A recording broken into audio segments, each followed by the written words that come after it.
Soy el profesor Charles Covarrubias Flores y en esta oportunidad continuaremos con el estudio de los artrópodos de importancia médica. En la clase anterior nos dedicamos a estudiar a los insectos y de estos a los dípteros y anopluros. Los dípteros que corresponden a los insectos que tienen dos pares de alas y los anopluros al grupo de insectos que tienen patas adaptadas para aferrarse al pelo o a las plumas, que son básicamente los piojos. A partir de este momento comenzaremos a revisar a los insectos que se conocen como sifonápteros. Los sifonápteros básicamente corresponden a las pulgas. Son insectos que tienen un cuerpo como todos los insectos dividido en tres partes y desde el tórax emergen tres pares de patas que se han adaptado para el salto. Las pulgas tienen una longitud de 0,5 a 4 milímetros y eso va a depender, por supuesto, que de la especie.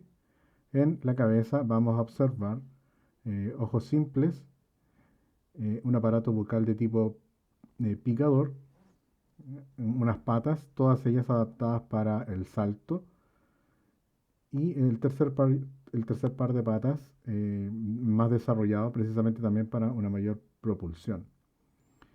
Eh, Recubren el cuerpo de la pulga estos pelos que se denominan tenidios y cumplen una doble función estos pelitos, ya que la primera de ellas es a servir como aparato sensorial y la segunda para frenar el salto. ¿Ya? De manera que cuando lleguen a un huésped, por lo general son huéspedes de tipo mamíferos, los pelos del mamífero en los que ellos van a llegar van a servir para quedar enredados entre medio de estos tenillos y así frenar el salto de la pulga. Estas formas de insectos en su estado adulto presentan dimorfismo sexual y a la hembra la vamos a poder distinguir porque en la parte posterior del abdomen vamos a encontrar una estructura que se conoce con el nombre de espermateca, que es el lugar donde los machos van a colocar los espermios y a partir de ahí va a comenzar a ocurrir entonces el fenómeno de fecundación. El ciclo de vida de las pulgas es un ciclo de vida holometabólico en donde vamos a distinguir los cuatro estadios característicos que son entonces las formas adultas con su dimorfismo sexual.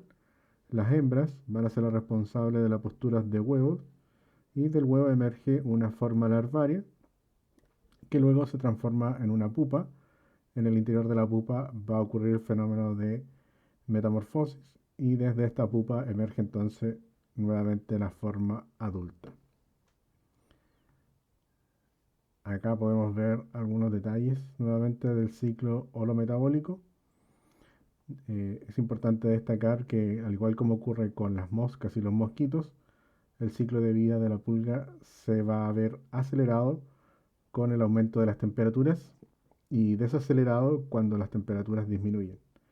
Es bastante común que las infestaciones de pulgas se den más frecuentemente en meses más cálidos.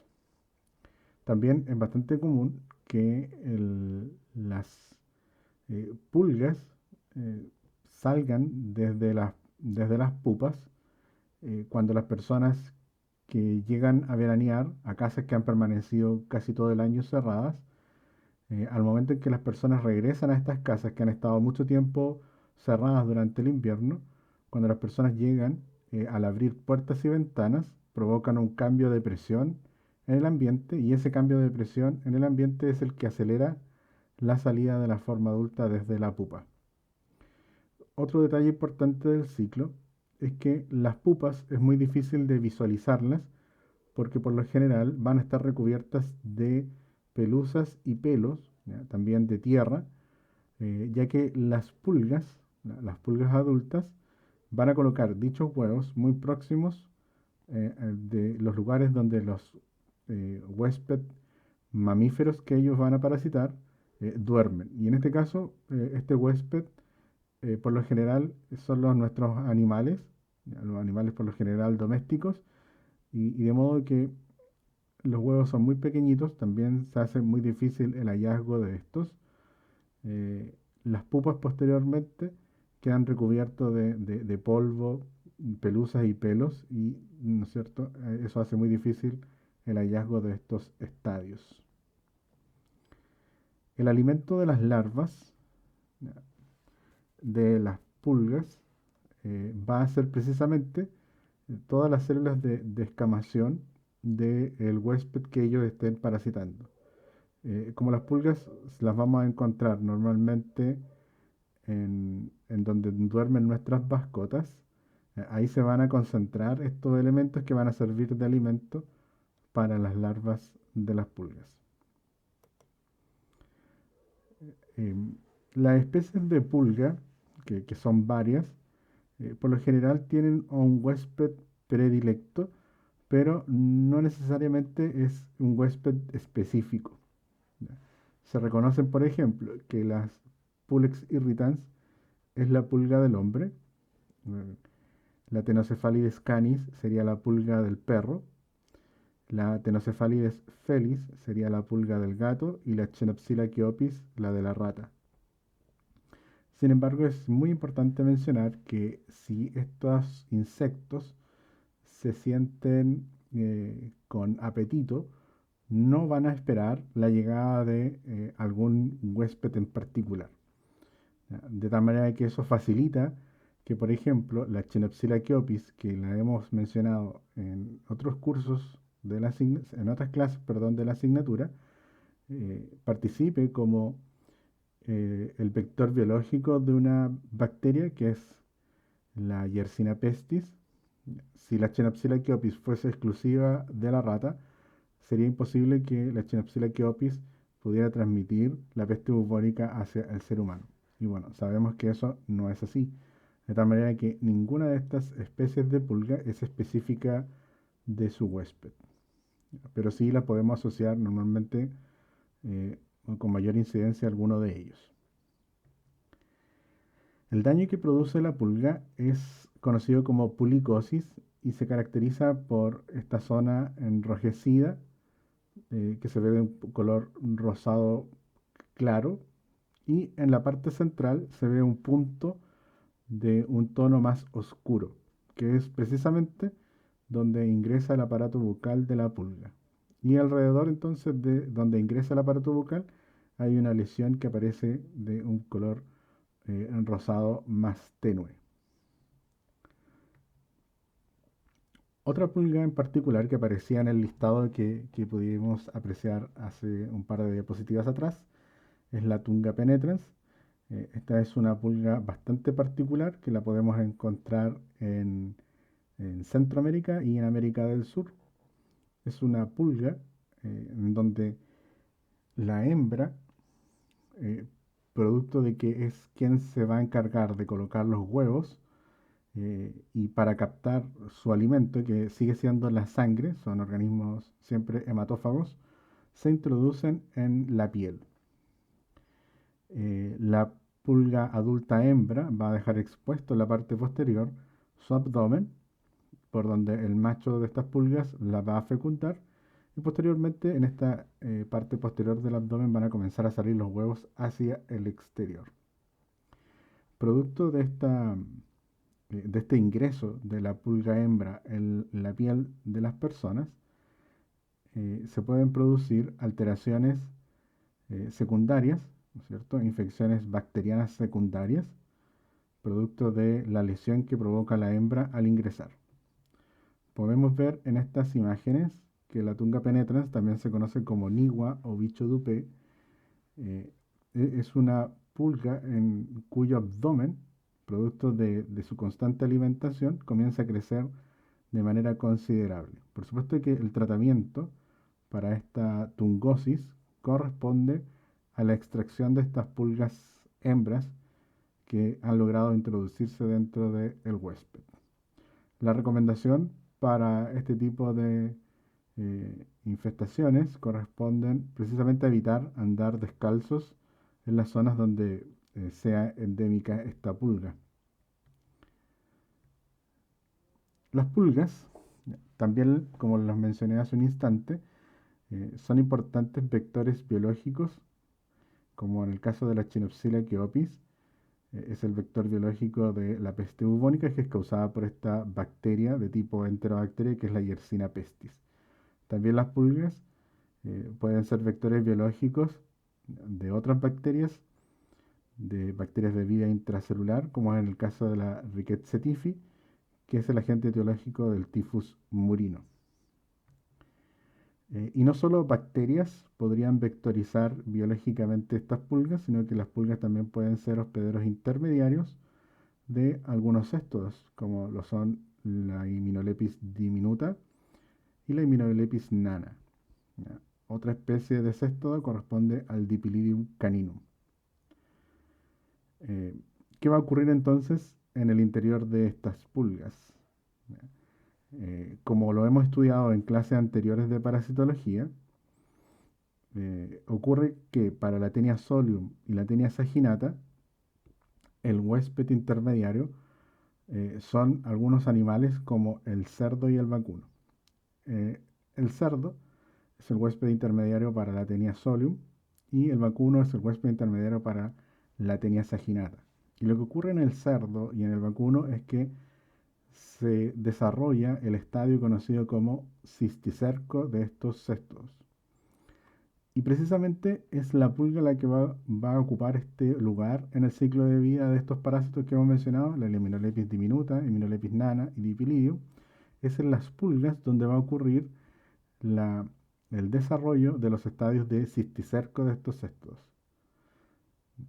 De tal manera que cuando las personas ingieran pulgas, lo que van a estar ingiriendo también son cisticercos, y al ingerir estos cisticercos o estas larvas de Immunolepis o Dipylidium, en las personas que hayan ingerido estas pulgas se van a desarrollar las formas adultas de estos parásitos.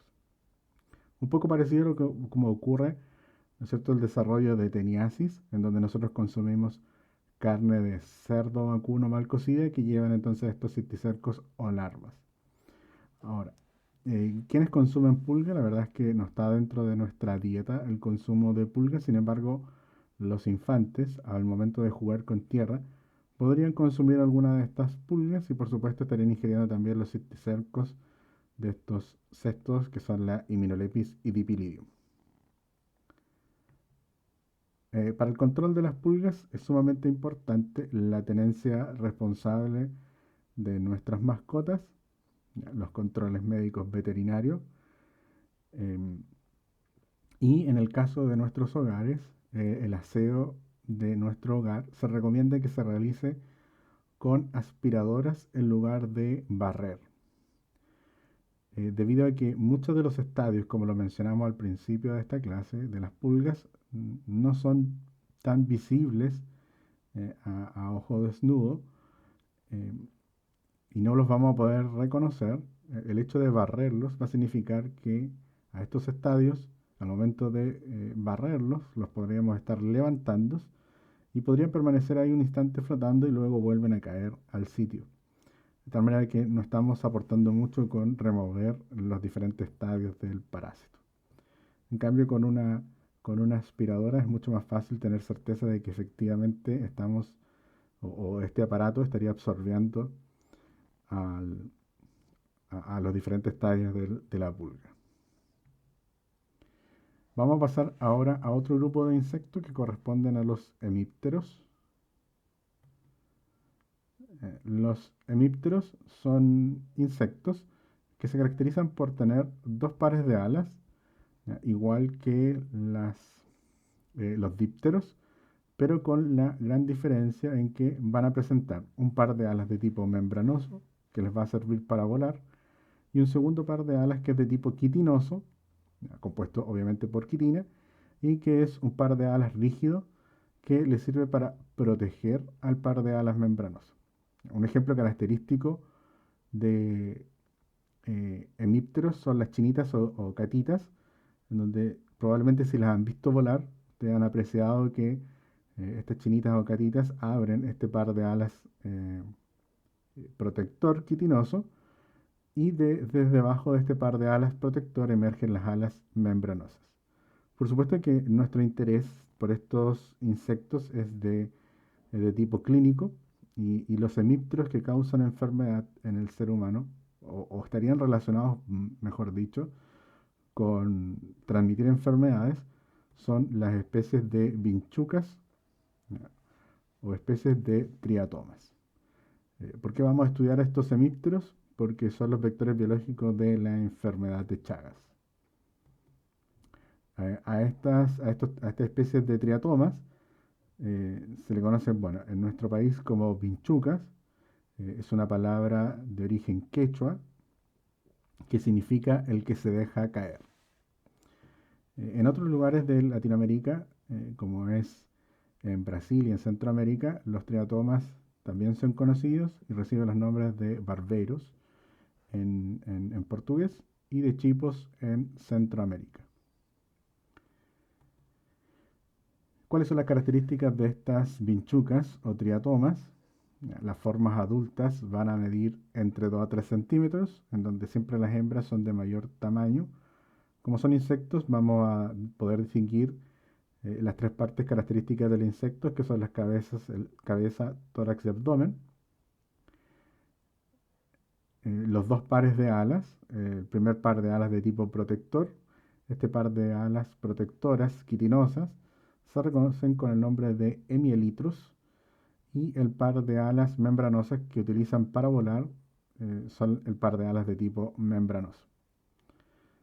Como ya lo hemos mencionado para el caso de los insectos, los tres pares de patas siempre emergen desde el tórax, lo mismo que los dos pares de alas también van a emerger desde el tórax. La cabeza es cónica, con unas antenas delgadas y largas. Vamos a apreciar un par de ojos compuestos y también unos ocelos simples en la parte posterior.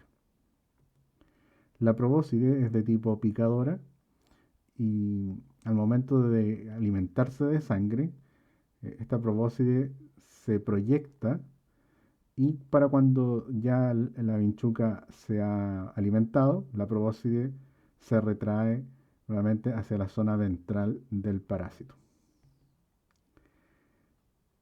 En el abdomen vamos a distinguir una estructura que ha ayudado a poder eh, clasificar las diferentes especies de triatomas y esta estructura que vamos a apreciar en el abdomen es una estructura más delgadita, que es la que rodea el abdomen y que dependiendo de las especies de triatomas van a tener diferentes tipos de colores.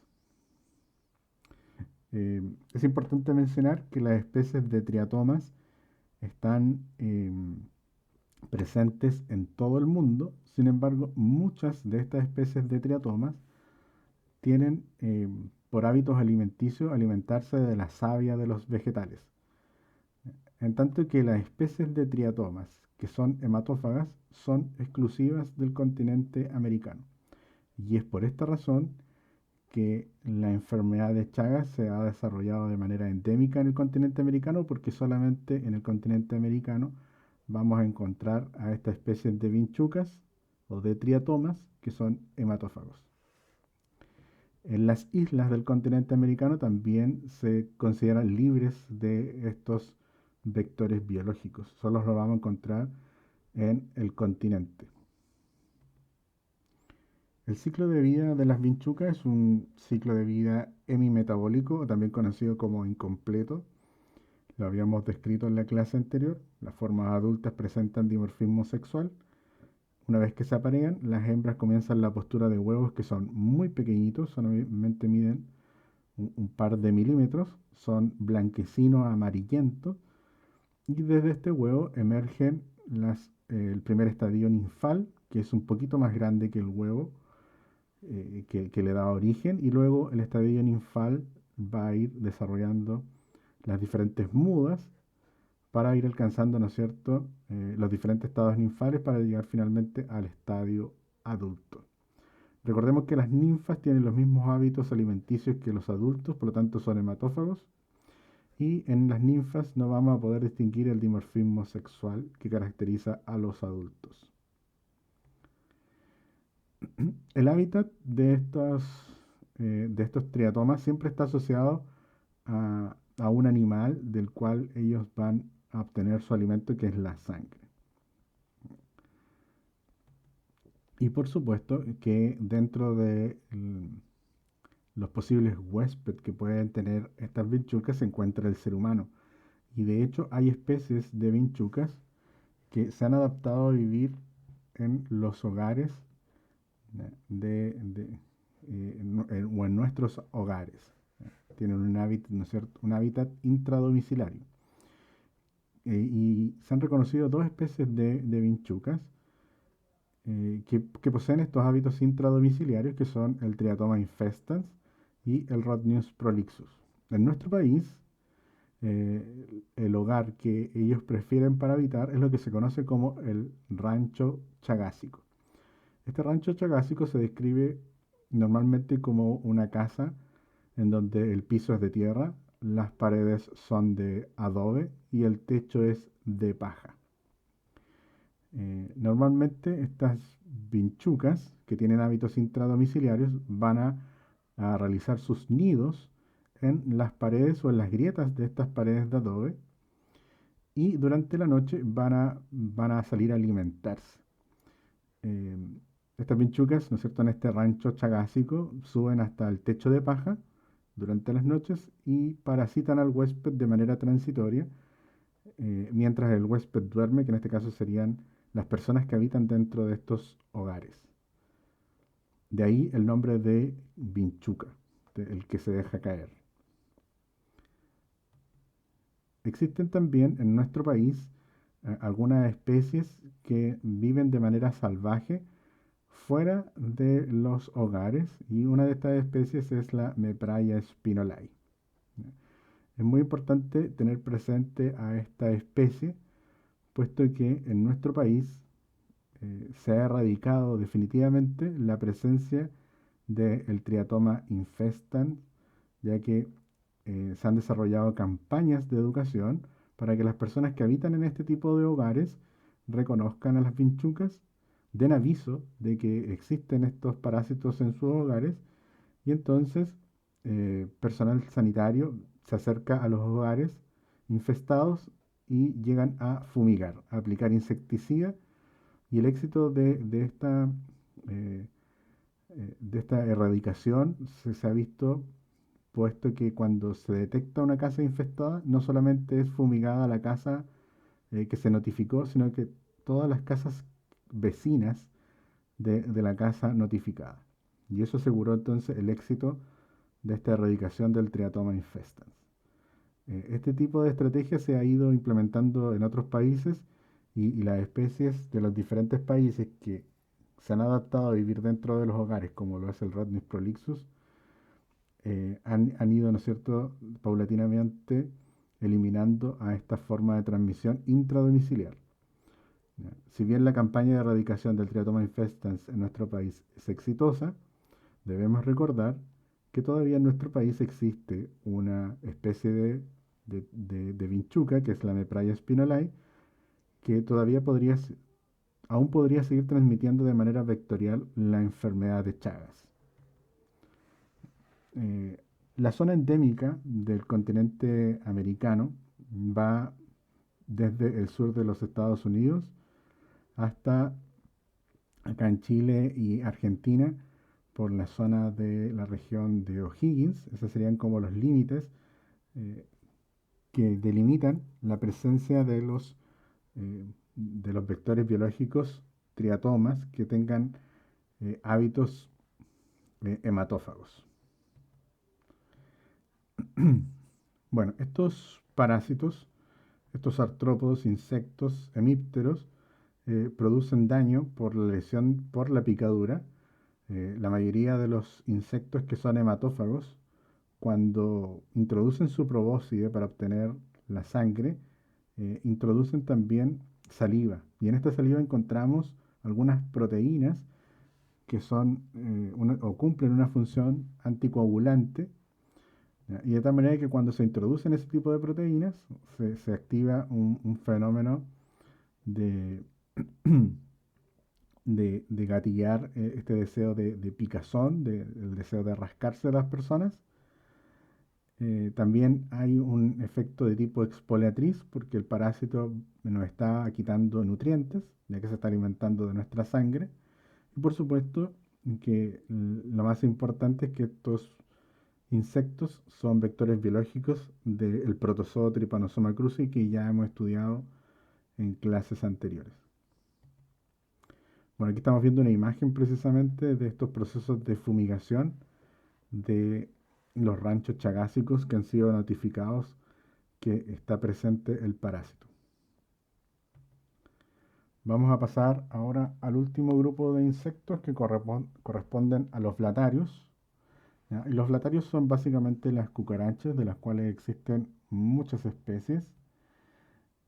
Estas baratas, en las formas adultas, tienen un tamaño que puede variar entre 1 y 5 centímetros. Vamos a distinguir las tres partes del insecto: cabeza, tórax y abdomen. Un par de antenas largas, que en el caso de las baratas eh, no se encuentran segmentados, ya, ni articulados.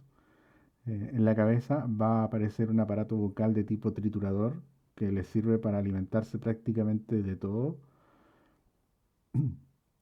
tanto de elementos que sean orgánicos como inorgánicos.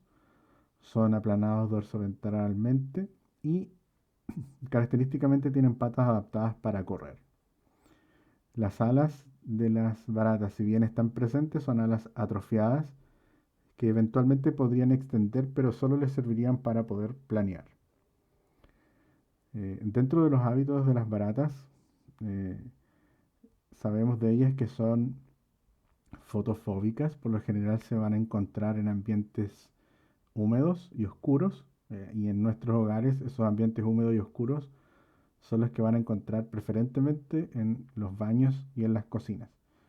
Y por lo general cuando salen a alimentarse lo hacen durante la noche, y en el caso de que nosotros nos encontremos con alguna de estas baratas, probablemente al encender la luz, si, si, si visitamos estas partes de nuestros hogares durante la noche, vamos a encender la luz y las baratas van a arrancar y a esconderse y protegerse de la luz. También las baratas, se dicen de ellas que emiten un olor característico que algunas personas pueden percibir, y con eso saber si una habitación se encuentra infestada de estos artrópodos. Aquí estamos viendo algunas exuvias de las baratas, de los estadios ninfales, y que cuando van a pasar de un estadio ninfal al siguiente, se liberan entonces de estas exuvias, y, y esta exuvia, ¿no es cierto?, corresponde al exoesqueleto que ya no le sirve más a la ninfa para pasar al siguiente estadio. Ya hemos hablado de ninfas, de tal manera que es fácil entender que el ciclo de vida de las baratas es hemimetabólico incompleto. Los estadios adultos van a presentar dimorfismo sexual. Las hembras van a colocar los huevos en el interior de una estructura que se conoce con el nombre de ooteca, que es precisamente esta estructura que se ve que las hembras portan en la parte posterior del abdomen. Esa estructura café que la hembra va portando, la hembra en algún momento se desprende de ella, y esa estructura de color café oscuro estaría llena de huevos. Y en el interior de esos huevos, ¿no es cierto?, se va a estar desarrollando el siguiente estadio, que son las ninfas. Como la ooteca está llena de huevos, los huevos van a madurar relativamente al mismo tiempo, y cuando las ninfas ya se hayan desarrollado, quien abandona la ooteca son básicamente las ninfas. Y desde esas ninfas, ¿no es cierto?, comienza el siguiente desarrollo del ciclo de estas baratas. Precisamente aquí estamos viendo una ooteca en el momento en que se abre y se liberan entonces los primeros estadios ninfales de las baratas. Dentro de las baratas que habitan en nuestro país vamos a encontrar a la Blatela germanica, a la Blata orientalis, eh, pero sin duda la que predomina en el país es esta, que es la Periplaneta americana, que es probablemente la barata que muchos de ustedes conocen. Y como les mencionaba, estas baratas van a preferir estos ambientes que sean húmedos y oscuros, y también se ve favorecido la presencia de estos artrópodos por la mala higiene y el desorden. También, lamentablemente, vamos a encontrar muchos de estos artrópodos en los vertederos. Y precisamente por estos hábitos que tienen las baratas de estar en los lugares mal higienizados, es que las baratas se convierten en vectores mecánicos para otros organismos como bacterias, virus, huevos de helmintos o también trofozoitos y quistes de protozoos, que podrían estar muchos de ellos en las deposiciones, y luego las baratas, al igual como lo hacen las moscas, transportar estos elementos hacia nuestros alimentos.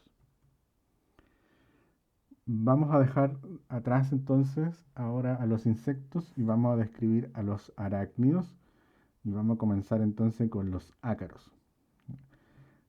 Una de las características propias de los arácnidos es la presencia de 4 pares de patas, y en el caso de los ácaros, un cuerpo único. Uno de los ácaros de importancia médica es el Sarcoptes scabiei, que es el agente etiológico de la sarna o escabiosis. Este Sarcoptes scabiei, en su estado adulto, y al igual que en casi todos los artrópodos que hemos estudiado, presentan dimorfismo sexual, donde nuevamente las hembras son de mayor tamaño. Como es un cuerpo único, vamos a distinguir que existen 2 pares de patas anteriores y 2 pares de patas posteriores. Entre medio de los 2 pares de patas anteriores aparecen los quelíceros y los pedipalpos. Los quelíceros son los dientes que le van a servir al artrópodo para poder alimentarse, y los pedipalpos son aparatos sensoriales. Vemos aquí la ninfa, de tal manera que ya podemos deducir que el ciclo de vida de estos arácnidos es un ciclo de vida hemimetabólico o incompleto. Y lo que caracteriza a las ninfas, malamente llamadas como larva hexápoda, es precisamente esa situación. Como ya lo mencioné hace un instante, las formas adultas tienen 4 pares de patas. Sin embargo, estas ninfas, estos estadios ninfales, tendrían solo 3, y casi ya al acercarse al estadio adulto desarrollarían el 4 par de patas. Aquí vemos el ciclo de vida de estos ácaros, el Sarcoptes scabiei. Los estadios adultos, además de la diferencia de tamaño, en donde la hembra siempre es de mayor tamaño que el macho, estaría dado por lo siguiente. En las patas, que son robustas cuando están muy cerca del cuerpo, se hacen cada vez más delgaditas hacia la zona distal. Y estas patitas, cuando se adelgazan, reciben el nombre de pedícelos. Y en estos pedícelos podríamos encontrar algunas ventosas, de tal manera que los extremos de las patas de los ácaros pueden terminar de forma recta o con estas ventosas. En el caso de los machos, vamos a encontrar estos pedícelos con ventosas en los 2 pares de patas anteriores y en el cuarto par de patas posterior, en tanto que el tercer par de patas de los machos termina de manera recta. En tanto que las hembras solo van a tener estos pedícelos con ventosas en el primer y segundo par de patas anteriores. Esa es una manera que nos ayudaría a diferenciar entre machos y hembras. Las hembras son las responsables de colocar los huevos, y de estos huevos emergen los primeros estadios ninfales, que como ya lo mencioné, estos primeros estadios ninfales tendrían 3 pares de patas y luego se desarrolla el 4 par de patas. Son las hembras las responsables de la enfermedad, que en este caso es la sarna o escabiosis, puesto que las hembras van a ser fecundadas por los machos sobre la piel, Y la hembra, cuando ha sido fecundada, es la que ingresa al interior de la piel, hacia la zona de la epidermis, y cava estos túneles para colocar precisamente los huevos. El poder de excavación de las hembras varía entre los 0,5 a 5 milímetros por día y es la que construye los denominados surcos acarinos. Una vez que las ninfas salen de los huevos, también comienzan a avanzar por estos túneles hasta salir hacia la zona de la piel, y son las ninfas las que eh, son los estadios, ¿no es cierto?, que la sarna se transmite. Las ninfas, cuando llegan a la superficie de la piel, van a madurar por fin en sus formas adultas y donde se van a aparear. Los casos de sarnas también están involucrados o están relacionados con el- el ambiente. La mayoría de los casos de sarna aparecen en los meses fríos, principalmente en otoño y en invierno, y también en lugares donde exista hacinamiento, que lamentablemente no solo ocurre en las cárceles del continente americano, sino que también en otros lugares, como los asilos de ancianos. Aquí estamos viendo un surco acarino. Como ustedes lo pueden apreciar, solo se ve involucrado la zona más externa de la piel, de la epidermis, y ahí se pueden ver un corte transversal de estas hembras y ninfas que podrían estar eh, invadiendo esta zona de la piel. ¿Qué vamos a observar? En estos cortes de sarna, de piel con sarna, se observa una hiperqueratinización de la piel y además la llegada de algunas células blancas. Hay infiltrados de algunos elementos del sistema inmunológico, que intentan de alguna manera contrarrestar el encuentro con estos artrópodos. La transmisión ocurre por contacto entre personas, y las ninfas, mm, las hembras, perdón, las hembras adultas van a ingresar al interior de la piel precisamente para colocar los huevos, y lo van a hacer por las zonas más delgadas de la piel, que podrían aparecer como por ejemplo en la zona de las axilas, de la muñeca, en la zona entre medio de los dedos, en los pliegues del glúteo. Serían los lugares donde la piel es mucho más delgada que en otros lugares y son los sitios ideales para que la hembra pueda ingresar para colocar sus huevos. Las lesiones pueden ser algunas leves o, o pueden ser mucho más severas, sobre todo en lactantes y en personas inmunosuprimidas, en donde se va a desarrollar un cuadro conocido como sarna noruega, donde van a aparecer lesiones extendidas casi a todo el cuerpo, no solo por el ingreso del ácaro, sino que también por una respuesta exacerbada del sistema inmunológico. También estos surcos acarinos se podrían visualizar. El médico podría hacer el diagnóstico aplicando una gotita de azul de metileno, y que va a evidenciar el camino de estos túneles hechos por la hembra para colocar los huevos. La sarna también se aprecia en algunos animales, y en los animales en la sarna se puede evidenciar por la pérdida del pelaje. Sin embargo, hay algo súper importante que se debe mencionar, y es que estos ácaros son sumamente huésped específico, de tal manera que el Sarcoptes escabiei es el ácaro que produce la sarna en el ser humano, pero en ningún caso este Sarcoptes escabiei produce la sarna de los animales.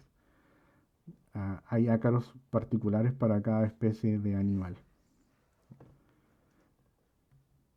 Los tratamientos, existen varios tipos de tratamientos recomendados, como los que se mencionan en la diapositiva. Pero algunas recomendaciones importantes son las siguientes. Cuando se hace el diagnóstico de una persona con sarna, el tratamiento lo deben recibir los familiares y los contactos sexuales de las personas. Para que se transmita la sarna es necesario que exista un contacto íntimo y prolongado entre la persona que tiene la infección y un huésped susceptible, de tal manera que el contacto sexual cabe dentro de estas características. Otro tipo de ácaros son las garrapatas. Las garrapatas se clasifican en garrapatas duras y blandas. Y las garrapatas duras se caracterizan, como la que vemos en el lado izquierdo de la diapositiva, por presentar un escudo quitinoso que protege el cuerpo de este ácaro, que son las garrapatas, y además los quelíceros que sobresalen hacia la parte anterior del parásito se hacen visibles. Por otro lado, las garrapatas blandas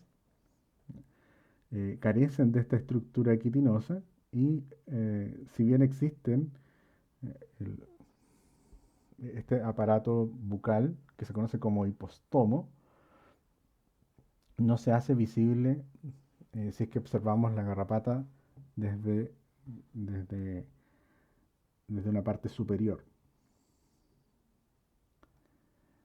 Bueno, el aparato bucal de las garrapatas es el hipostomo, y tal como se ve en esta imagen de microscopía electrónica, eh, tienen unos dientes que van en dirección contraria a la cual el hipostomo ingresa en la piel del huésped. Lo que hace que el hipostomo, cuando se retiran o se hace el intento de retirar la garrapata desde el huésped, podría quedar el hipostomo retenido. Y si queda el hipostomo retenido, eso va a significar que el huésped podría desarrollar infecciones bacterianas secundarias. Ahí podemos ver otra imagen de microscopía electrónica del hipostomo y el ciclo de vida de las garrapatas, que es un ciclo de vida hemimetabólico o incompleto. Las formas adultas presentan dimorfismo sexual. Las hembras, una vez que han sido fecundadas, eh, van a colocar los huevos. Por lo general, las hembras que han sido fecundadas se alimentan de sangre y quedan muy hinchadas. Y una vez que ya han adquirido este alimento, se desprenden del huésped para colocar los huevos en la tierra.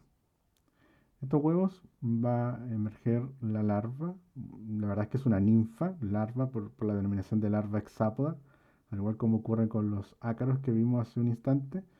Es una ninfa, pero lamentablemente ha recibido el nombre de larva hexápoda por el hecho de tener solamente estos tres pares de patas, pero es una ninfa. Y luego esta ninfa desarrolla el cuarto par de patas para desarrollarse en una forma adulta, macho o hembra. Una de las garrapatas que está ampliamente diseminada en nuestro país es la Ripicephalus sanguineus. Eh, Esta imagen que ustedes pueden ver es bastante interesante porque las dos garrapatas que ustedes ven hacia la izquierda, con este fondo blanco, es la misma garrapata hembra antes y después de haberse alimentado de sangre. Es bastante probable que se hayan encontrado alguna vez con estas garrapatas muy hinchadas y que caminan muy torpe por el peso que están llevando, que no es solo sangre, sino que también son los huevos que están desarrollando. Cuando se aprecian este tipo de garrapata, la recomendación es no aplastarlas, porque si se aplastan se estarían diseminando los huevos y con esto, por supuesto, la infestación de estos ácaros. Em, Quienes sufren principalmente la infestación de estas garrapatas son los animales. Y es bastante común encontrarlo en las orejas, probablemente por temperatura y también por una cuestión de que debajo de las orejas van a estar más o menos tranquilas, ¿ya? Y por eso prefieren esos sitios las garrapatas. Las aves también se pueden ver afectadas por estos ácaros. Y para el tratamiento y control de las garrapatas Lo más importante es la tenencia responsable de nuestras mascotas, eh, llevarlas a desparasitar regularmente al médico veterinario, también bañarlas y asearlas frecuentemente. Y el tratamiento para las garrapatas, cuando la garrapata está presente, se tiene que retirar y la recomendación es que se utilicen algunas soluciones como el fenol para anestesiar a la garrapata y el hipostomo sea fácil de retirar. Una vez que se retira la garrapata, la recomendación es que la garrapata sea quemada y ojo con la recomendación, porque tiene que ser un fuego controlado y es suficiente el fuego de un encendedor. No es necesario hacer una hoguera para eliminarlas. También se pueden utilizar algunos aracnicidas, ¿ya? Y también el uso de ropas gruesas y protectoras para las personas que trabajen en sitios que puedan existir estas garrapatas. Vamos a pasar al último grupo de arácnidos que corresponden a las arañas. Hay que mencionar algunas cosas importantes de las arañas antes de continuar, y es que las arañas, todas las especies de arañas producen algún tipo de veneno, solo que son algunas de estas especies de arañas las que producen un veneno que puede ser mortal para el ser humano. Las arañas muerden, puesto que tienen estos dientes que se denominan quelíceros, y según cómo los quelíceros ingresan a la presa, eh, se han clasificado las arañas como dentro del grupo Orthognatha, en donde los quelíceros ingresan de manera perpendicular en la presa. Y el otro grupo es el Labidognatha, en donde los quelíceros se cierran como si fueran unas pinzas. También otra cosa importante de las arañas es que ellas producen estos venenos, tienen estas glándulas que desembocan precisamente en los quelíceros. Cuando las arañas introducen estos quelíceros al morder, las glándulas que producen este veneno desembocan ahí, en los quelíceros, y por lo tanto cuando las arañas nos muerden, nos van a introducir el veneno. Eh, bueno, y producen el veneno precisamente porque las arañas tienen hábitos de alimentarse de sus presas aún estando vivas. La función que cumple el veneno en realidad es poder paralizar a sus presas y mantener a estos artrópodos, porque por lo general se van a alimentar de otros artrópodos estas arañas, mantenerlo entonces con vida para comérselos mientras aún están entonces con vida. También otra característica importante de las arañas es que muchas de las especies de arañas son ermitañas. Es muy difícil encontrar familias o colonias de arañas. Por lo general van a estar solas y se encuentran solamente para el apareamiento. En nuestro país existen dos especies de araña que son o que producen un veneno que puede ser mortal para el ser humano. Y estas arañas son la Losoxeles leta y la Latrodectus reclusa. La Losoxeles leta es una araña que tiene eh, hábitos alimenticios nocturnos y se conoce comúnmente como la araña de rincón, en tanto que la Latrodectus reclusa tiene hábitos alimenticios diurnos y se le conoce también como la araña del trigo o la araña viuda negra. Vamos a comenzar con la Losoxeles leta. Es una araña que tiene patas bastante robustas, adaptadas para correr y se les ha visto también saltar. Cuando las arañas de rincón extienden sus patas, desde un extremo de la pata al otro extremo, podrían alcanzar un diámetro de hasta 5 centímetros.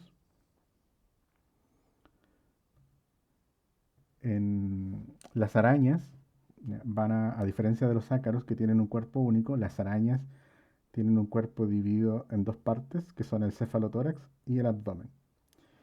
En el cefalotórax de la araña de rincón vamos a poder distinguir tres pares de ojos que se disponen como los vértices de un triángulo. Cada par de ojo entonces estaría eh, en los vértices de este triángulo imaginario. Y también en el cefalotórax se puede visualizar una manchita que tiene la forma como de guitarra o violín. Es una forma para poder hacer el diagnóstico. De ahí que se recomiende que las personas que probablemente hayan sido mordidas por la araña de rincón, en lugar de matarla y aplastar a la araña, puedan cazarla. Es muy complicado porque la persona se asusta mucho cuando ve la araña y lo más probable es que solo reaccione a matarla. La recomendación todavía es que la araña sea capturada y que sea llevada al laboratorio para tener certeza que se ha sufrido un ataque por esta araña, ya que en el laboratorio vamos a poder visualizar estas manchitas con forma de violín y los tres pares de ojos organizados como los vértices de un triángulo. Tal como ocurre con otros artrópodos, existe dimorfismo sexual, la hembra nuevamente más grande que el macho y con un abdomen también mucho más prominente que el del macho. El daño que produce la araña de rincón tiene que ver con el veneno. En el veneno vamos a encontrar estos tres elementos que son la hialuronidasa, la norepinefrina y una esfingomielina fosfodiesterasa. Estos tres componentes son los que van a producir entonces la necrosis y la diseminación rápida del veneno. El daño puede ser exclusivamente cutáneo, caracterizado por las abundantes zonas de necrosis, o puede ser también de tipo visceral o una combinación de ambos. En el caso del daño de tipo visceral, ocurre que el veneno por los quelíceros de la araña es introducido directamente en el torrente sanguíneo y por lo tanto el veneno se disemina hacia órganos internos. Principalmente se va a concentrar el daño en los órganos que filtran la sangre, como lo son el hígado y los riñones. El daño también va a depender de la cantidad de veneno inoculado durante la mordedura. Por lo general, la mordedura de la araña de rincón ocurre, como lo mencioné cuando comenzamos el estudio de las arañas, durante la noche o a primeras horas de la mañana y tiene que ver con que nosotros por lo general al encender la luz, la araña también se va a asustar de este fenómeno y se va a ir a esconder y podría ir a esconderse en algunas de nuestras ropas de cama, en el interior de los zapatos o en alguna ropa que nosotros podríamos haber dejado tirada en el suelo. Y cuando nos colocamos estas ropas, la araña por supuesto que se va a sentir amenazada y va a morder. Si la araña ha cazado recientemente alguna presa, la cantidad de veneno en sus glándulas es menor que si la araña aún no ha cazado a ninguna presa. De tal manera que también podrían haber diferencias en la cantidad de veneno inoculado y eso también explicaría el pronóstico de la mordedura. Aquí podemos ver algunos daños ocasionados por el veneno de la Losoxelesleta o araña de rincón.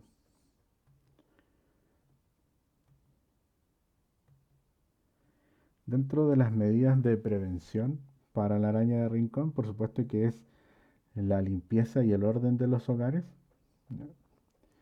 Eh, Vamos a poder distinguir la presencia de la araña de rincón por la tela de araña.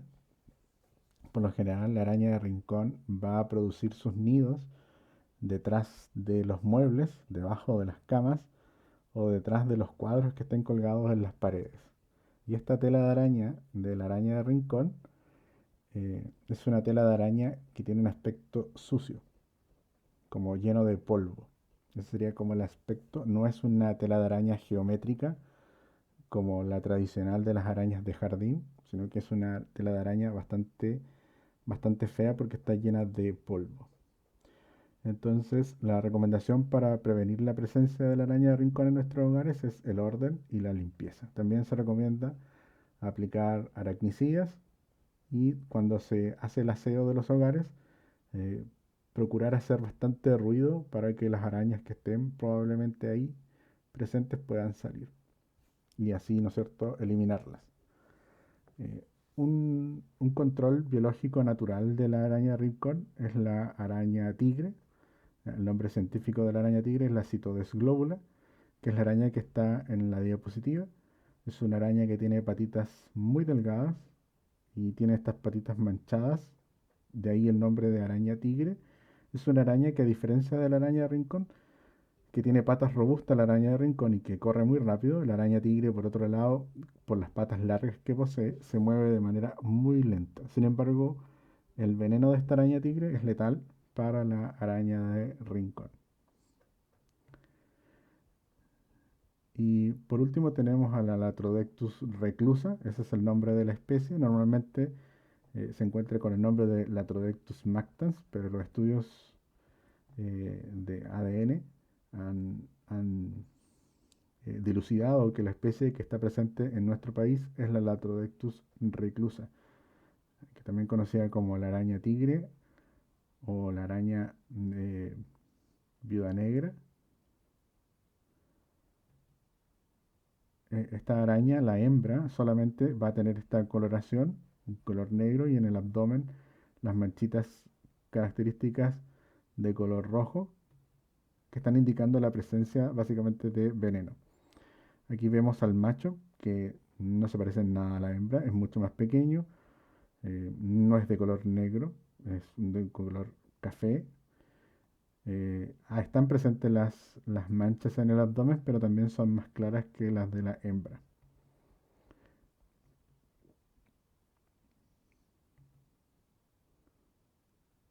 Aquí estamos viendo las ootecas de estas arañas.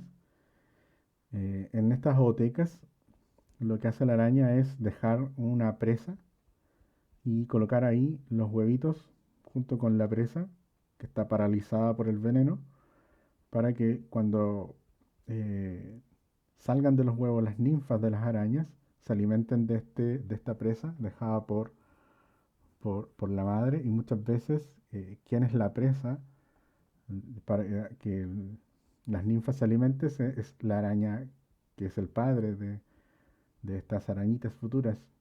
Y lo usual es que también, una vez que las ninfas de estas arañas se hayan comido al padre primero, o a la presa que haya quedado dentro de la oteca, luego también se maten entre ellas, y quien sale de la oteca es el hermano que se alimentó tanto del padre como de los hermanos. Bueno, el veneno de la Latrodectus se conoce como latrotoxina y está compuesta básicamente de neurotransmisores como son la acetilcolina, la norepinefrina y el GABA. ¿Cuáles son los efectos que tienen esta latrotoxina? Bueno, primero, cuando la araña muerde, y lo hace por lo general en el día, de tal manera que quienes se ven más afectados son personas que trabajen en lugares donde pueda estar presente esta araña, y lo usual es que el ataque de la araña sea, como lo decía, durante el día, en una jornada laboral. La araña, cuando introduce sus quelíceros, la persona va a sentir un dolor severo, producto de este lancetazo que es la mordedura, y luego comienzan a aparecer las diferentes sintomatologías dadas por estos neurotransmisores. Vamos a encontrar entonces contracciones musculares, un dolor de cabeza, sudoración, tremores, también conocido como temblores, vértigo, una gran producción de saliva y de lágrimas, también desórdenes cardíacos, ansiedad, falla renal, shock, coma y muerte. Estos serían como la seguidilla de eventos que ocurrirían. Por supuesto que esto va a depender de la cantidad de veneno que haya sido inoculada. Nuevamente, si la araña ha eh, cazado alguna presa, va a perder parte del veneno acumulado en las glándulas del veneno, y por lo tanto la cantidad de veneno que podría inocular en la mordedura, si es después de haber cazado alguna presa, es mucho menor que si la araña no ha cazado todavía ninguna presa. Por eso es que habrían diferentes grados de pronóstico para las personas que han sido mordidas por estas arañas. Dentro de las medidas de prevención, como estas arañas se encuentran en algunas zonas de cultivo, se recomienda la quema controlada de estos elementos para eliminar también a las arañas. Por supuesto que se deben evitar cualquier riesgo de incendio forestal. Y también las avispas son un control biológico para estas arañas que se alimentan precisamente de las ootecas de las arañas de la Latrodectus. Y con eso entonces terminamos esta clase dedicada a los artrópodos de importancia médica.